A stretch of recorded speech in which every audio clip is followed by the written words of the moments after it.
Çdo udhëheqës ka të mirat dhe gabimet e tija. Në këtë periudhë, Enver Hoxhës, i gjeni diçka të gabuar? Shikoni, lufta është ekstaz, është kulmi të themi adrenalinës. Njëri kur shkon në luftë apo jo, shkon i erësojnë syt, o do vrasim, o do na vrasin, domethënë një nga të dyja. Dhe sigurisht duke qenë edhe një forcë politike të themi kryesisht me të rinj. Enver Hoxha ishte më i vjetër, 33 vjeç ishte atëherë, po të tjerët ishin fare djem të rinj, 20, 22 vjeç. Kështu që edhe gabimi janë bërë, po në linjat kryesore, thash prandaj në atë kohë shtroi problemi i luftës për çlirin, për rikthimin e pavarësisë, sovranitetit dhe integritetit territorial. Dhe u kapën drejt me aleancën e madhe antifashiste, kjo që e një zgjedhje, dhe i qëndruan besnik për të zgjidhur jo vetëm këto 3 çështje, por eventualisht thuhet në një letër që u dërgua qarkorit të Vlorës, eventualisht edhe ribashkimi i Kosovës me Shqipërinë do bëhet mbi bazë të këtij parimit, sepse na e lejon Karta e Atlantikut mbi bazë të luftës që kontributet që do jepet në luftë. Ky që një orientim i patundur dhe s'kishte rrugë tjetër. Ajo e Shqipërisë së madhe me italianët dhe me gjermanët kur ishin në gramat e fundit, në fund të 43-shit, këto ishin aventura dhe rrëshqitje të mëdha edhe të shumë njerëzve që ishin edhe me kontribute në lëvizjen kombëtare. Po, kam parë një... Edhe me difrashje, mitat frashje, shumë të tjerë që ishin kontribute. Kam parë disa harta, profesor, të Kosovës që u bashkuan me Shqipërinë, në fakt ishte vetëm gjysma e Kosovës së sotme. Domethënë Kosova që u bashkua me Shqipërinë nuk ishte kjo Kosovë që njohim pjesën e mbajtën gjermanët që në 41 ishin pjesën e Mitrovicës, ishte gjysma e mineralet të donin plumbin ata, padyshim. Pjesa tjetër e morën bullgarët, kjo zona që është në zona me Shkupit. Domethënë nuk është ndonjë çudi e madhe, ndonjë arritje e madhe bashkimi që në Çamëri u ruajtën qoftë italianët, qoftë gjermanët, ruajtën. Çamëri nuk ja bashkuan Shqipërisë. Ja bashkuan Shqipërisë dhe ruajtën autoritetet kuislinge greke e qeverisën Çamërinë. Edhe në 4 vjetët, domethënë nga 41 deri në 44. Profesor, në 29 nëntor komunistët marrin pushtetin dhe Enver Hoxha bëhet, le të themi, njeriu i fuqishëm i Shqipërisë. Kemi një marrëdhënie të tij me Jugosllavët. Në fakt, po ta lexosh midis rreshave është një marrëdhënie dashuri urrejtje. Jugosllavët tentojnë ta rrëzojnë, të vendosin njeriu në tyre, Koçizozën, bashkë me grupin e Maqedonasve që ishin pjesë e lëvizjes. Po, nuk ishte vetëm grupi Maqedonas, ishin shiko se u bë plenumi i Beratit, mos harrojmë, në prag të çlirimit të plot të vendit, në tetor 44 u bë plenumi i Beratit, i cili u kërkua me ngulm nga Jugoslavët. Jugoslavët kishin hequr Miladin Popovicin, mos harrojmë.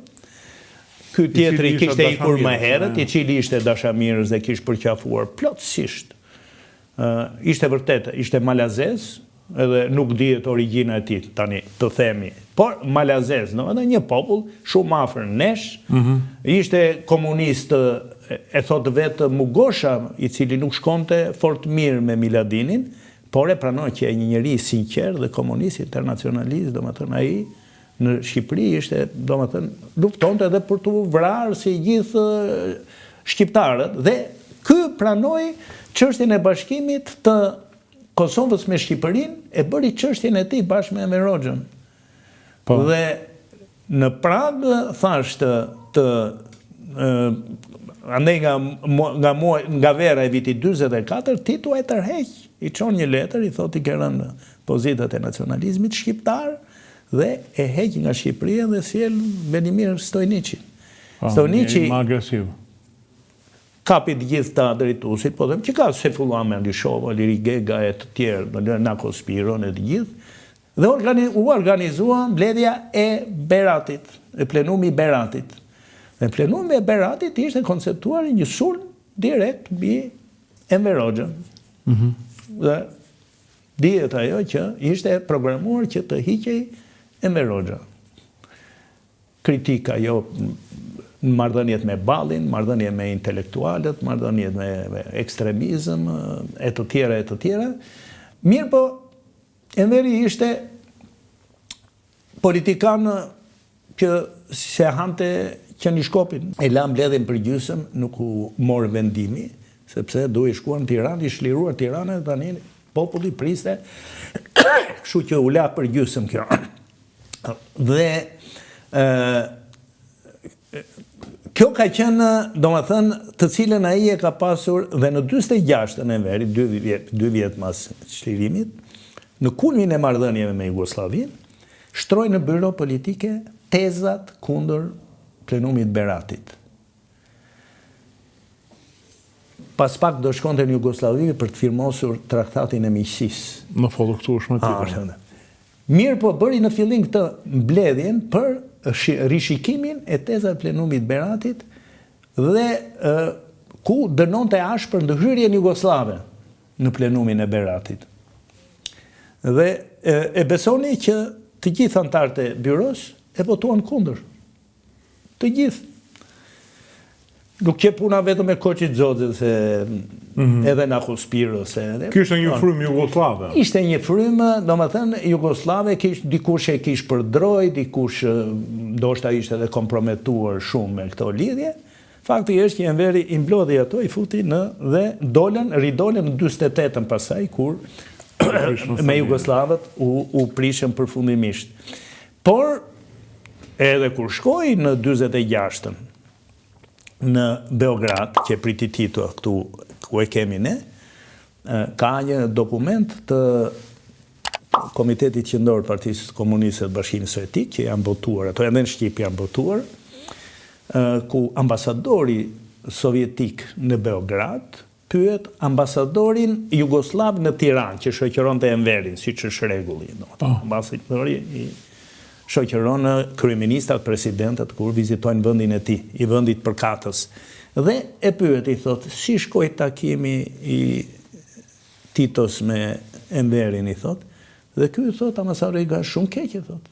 Si shumë keq? Po tha, sepse Enver Hoxha sa zbriti nga shkallët e avionit, i kërkoi Titos në mënyrë të papërshtatshme Kosovën sipas fjalës së dhënë.